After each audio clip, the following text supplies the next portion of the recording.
کہ زمین میں نے بنائی، آسمان میں نے بنایا، بغیر ستون کے اور بغیر کھمبوں کے میں نے آسمان کی چھت لٹکا دی۔ 9,30,00,000 میل کی بلندی پر میں نے سورج کو معلق کر دیا۔ 1,40,00,000 ڈگری سینٹی گریڈ یہ گرمی روزانہ سورج ہمیں دیتا ہے۔ 2,40,000 میل کی بلندی پر چاند کو معلق کر دیا۔ رات ہم دیتے ہیں تمہارے آرام کے لیے، جب تمہاری تھکن اتر جاتی ہے تو ہم تمہیں صبح بیدار کر دیتے ہیں، تم پھر محنت کرتے ہو۔ ہم تمہارے اناجوں میں، ہم تمہارے کھیتوں میں اناج پیدا کرتے ہیں، بارش ہم برساتے ہیں، اناج کا دانہ ہم بڑا کرتے ہیں۔ تم گیہوں کا ایک دانہ زمین میں ڈالتے ہو، اس کو 100 دانے ہم بناتے ہیں۔ تم چاول کا ایک دانہ زمین میں ڈالتے ہو، اس کے 100 دانے ہم بنا دیتے ہیں۔ نکاح کر کے تم بیوی کو صرف رخصت کر کے اپنے گھر لاتے ہو، تم رات میں ہلکی سی محنت کرتے ہو، لیکن تمہاری شرمگاہ سے نکلنے والے پانی کے ایک حقیر قطرے کو تمہاری آنکھوں کا تارا ہم بناتے ہیں، ہڈیاں ہم بناتے ہیں، اس کی پسلیاں ہم بناتے ہیں، اس کا گھٹنا ہم بناتے ہیں، اس کا انگوٹھا ہم بناتے ہیں، اس کا فنگر ہم بناتے ہیں، اس کی آنکھیں ہم بناتے ہیں، سوچنے اور سمجھنے کے لیے اس میں دماغ ہم دیتے ہیں، ہم دیتے ہیں۔ اَيَحْسَبُ الْإِنسَانُ أَن يُتْرَكَ سُدًى أَلَمْ يَكُن نُطْفَةً مِّن مَّنِيٍّ يُمْنَىٰ ثُمَّ كَانَ عَلَقَةً فَخَلَقَ فَسَوَّىٰ فَجَعَلَ مِنْهُ الزَّوْجَيْنِ الذَّكَرَ وَالْأُنثَىٰ أَلَيْسَ ذَلِكَ بِقَادِرٍ عَلَىٰ أَن يُحْيِيَ الْمَوْتَىٰ۔ ہڈیاں ہم بنائیں، بنا سوا کر درست ہم کریں، خون ہم دوڑائیں، ہزاروں تاروں کا دماغ میں کنیکشن ڈال کر چمکتے ہوئے ٹیوب لائٹ آنکھوں کی شکل میں ہم دیں، یہ سارے کام ہم کریں۔ اور جب یہ 9 مہینے کے بعد بچہ جب تمہاری بیوی کے پیٹ سے باہر آئے تو کہہ دو کس کو بریلی والے نے دیا، اس کو اجمیر والے نے دیا، اس کو بدایوں والے نے دیا، اس کو کچھوچا والے نے دیا، اس کو پھلواری والے نے دیا۔ میرے بھائیو، اللہ رب العالمین اس بے غیرتی کو کیسے برداشت کر سکتا ہے؟ سارے کام ہم کریں اور جب جیتا جاگتا بیٹا پیدا ہو تو کہہ دو کہ یہ فلاں نے دیا، فلاں نے دیا، فلاں نے دیا۔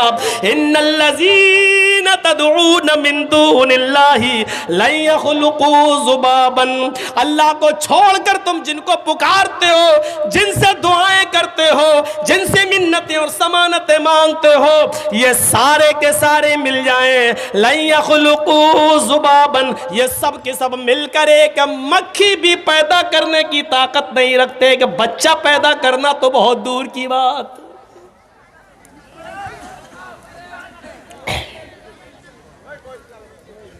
سمجھے؟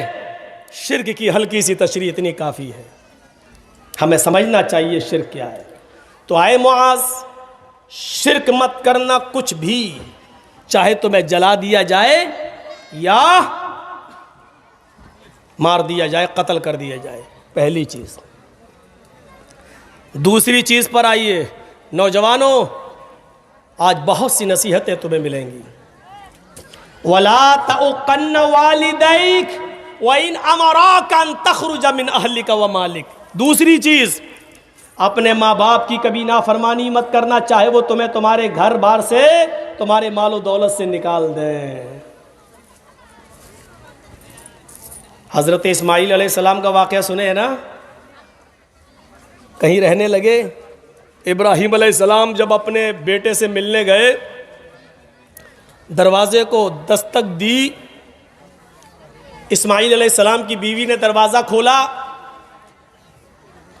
سامنے بوڑھا آدمی کھڑا ہے۔ اسماعیل کی بیوی نہیں جانتی تھی کہ یہ میرے سسر ہیں، دیکھا نہیں تھا۔ اس بستی میں اسماعیل علیہ السلام نے ایک شادی کر لی تھی۔ حضرت ابراہیم علیہ السلام نے سلام کیا، اس عورت نے جواب دیا، اسماعیل کی بیوی نے۔ حضرت ابراہیم نے پوچھا اسماعیل علیہ السلام کہاں گئے؟ کہنے لگی وہ تو جنگل میں شکار کھیلنے کے لیے گئے ہیں۔ کہا اچھا یہ بتاؤ کہ تمہارے گھر کا گزر بسر کیسا چل رہا ہے؟ تو کہنے لگی بہت برا ہے، بہت برا.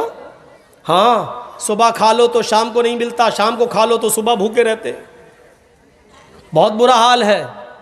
ابراہیم علیہ السلام سمجھ گئے کہ میرے بیٹے نے بیوی کا انتخاب کرنے میں غلطی کی. تو کیا کہا بہو, کیا کہا اسماعیل کی بیوی کا جی جب اسماعیل علیہ السلام گھر پہ آ جائیں تو ان سے صرف اتنا کہہ دینا, ایک بوڑھا آدمی آیا تھا, اس نے آپ کو سلام کہا ہے اور یہ کہا ہے کہ گھر کی چوکھٹ بدل دو, چوکھٹ ٹھیک نہیں ہے. اب وہ بیوی دیکھتی ہے, کہتی چوکھٹ تو ٹھیک ہے, دروازہ بھی ٹھیک ہے, یہ بڈھا سٹیا گیا, اس کا دماغ خراب ہو گیا. چوکھٹ بالکل صحیح ہے, سردیوں میں دھوپ آتی ہے, گرمیوں میں ہوا آتی ہے, چوکھٹ تو سب ٹھیک ہے, یہ بڈھا سٹیا گیا. اسماعیل علیہ السلام جب گھر میں آئے تو بیوی نے پورا واقعہ سنایا تھا کہ ایک بڈھا آیا تھا. کہا اچھا کیا ہوا؟ کہا اس نے آپ کو سلام کہا. اچھا اور کیا کہا؟ سمجھ گئے کہ میرے باپ تھے.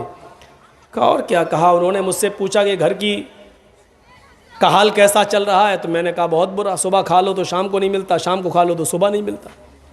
تو انہوں نے کہا کہ اچھا ٹھیک ہے, تمہارے شوہر آ جائیں تو ان سے کہہ دینا ایک بڈھے نے سلام کہا ہے اور یہ کہا کہ گھر کی چوکھٹ ٹھیک نہیں ہے, چوکھٹ بدل لو. کہا کیا کہا؟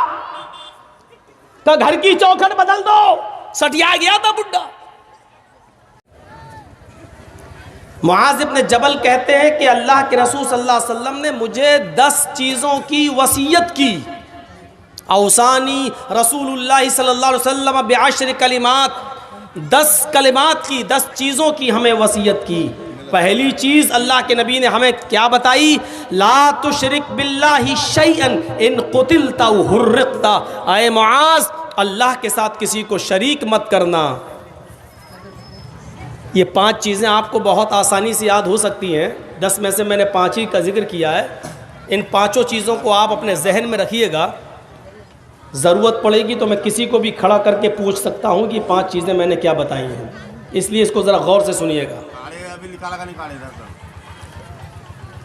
پہلی چیز لا تشرک باللہ شیئا, اللہ کے ساتھ کسی کو بھی اور کچھ بھی شریک مت کرنا.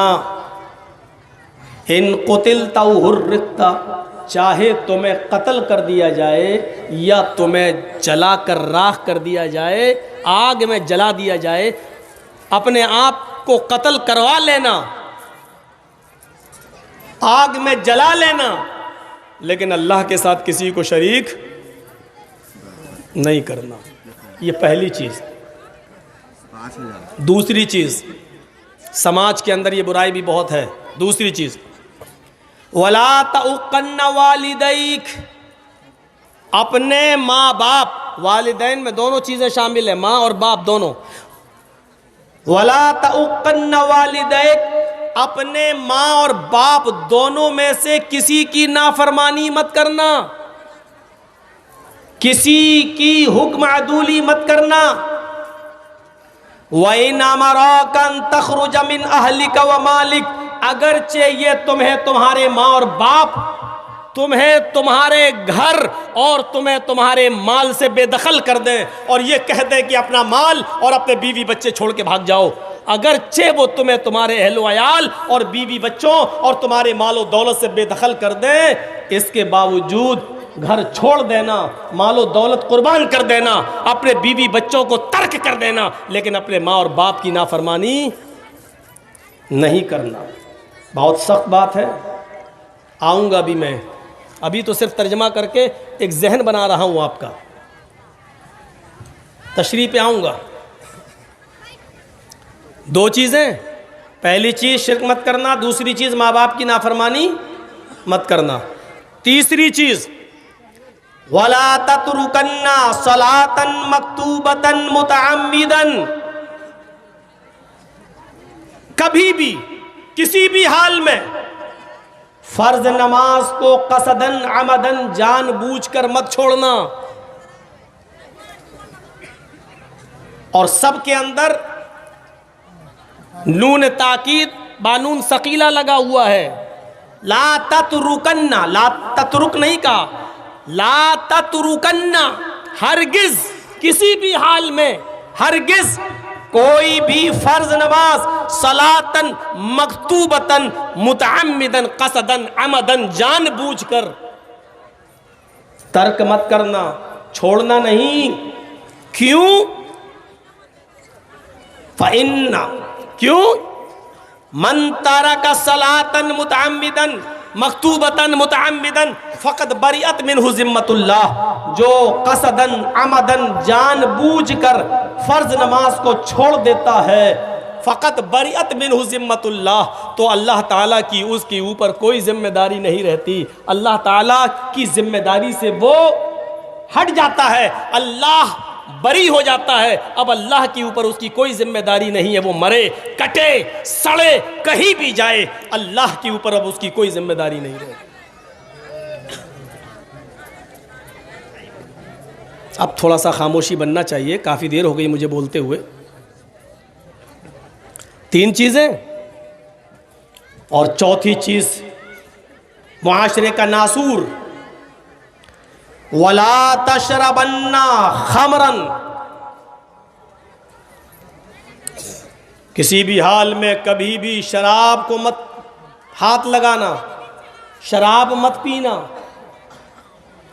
اور اس کی وجہ کیا بتائی؟ فَإِنَّهُ رَأْسُ كُلِّ فَاحِشَةٍ، ہر کھلی ہوئی برائی کی جڑ ہے، ہر فحش اور گندے کام کی جڑ ہے یہ سب شراب۔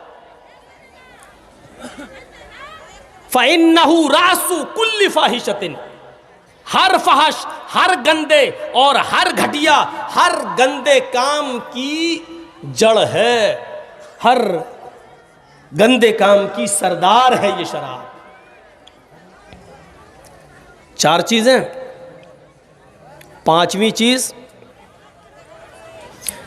وَإِيَّاكَ بِالْمَعَصِيَةِ فَإِنَّ بِالْمَعَصِيَةِ حَلَّ سَخَطُ اللَّهِ، معصیت، گناہ اور اللہ کی نافرمانی کے کوئی بھی کام مت کرنا، اس سے دور رہنا۔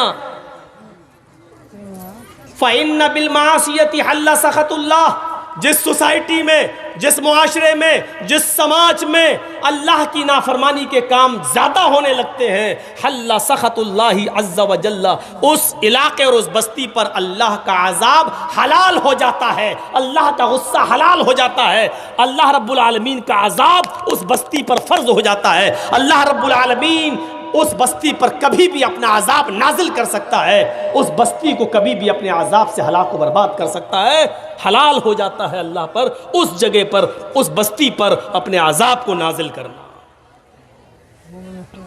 5 چیزیں، پتہ نہیں آگے چل پائیں گے یا نہیں چل پائیں گے، تھوڑا سا اور ذکر کر دیتا ہوں اس کے بعد بھی۔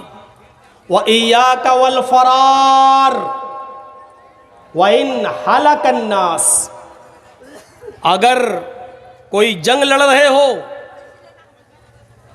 اور دشمن تمہارے سامنے بہت زیادہ تعداد میں ہو، اور وہ لڑائی اعلاء کلمت اللہ کے لیے ہو، اسلامی جنگ ہو، اللہ کے کلمے کو بلند کرنے کے لیے لڑ رہے ہو، تو دشمنوں کی تعداد دیکھ کر بھاگنا نہیں،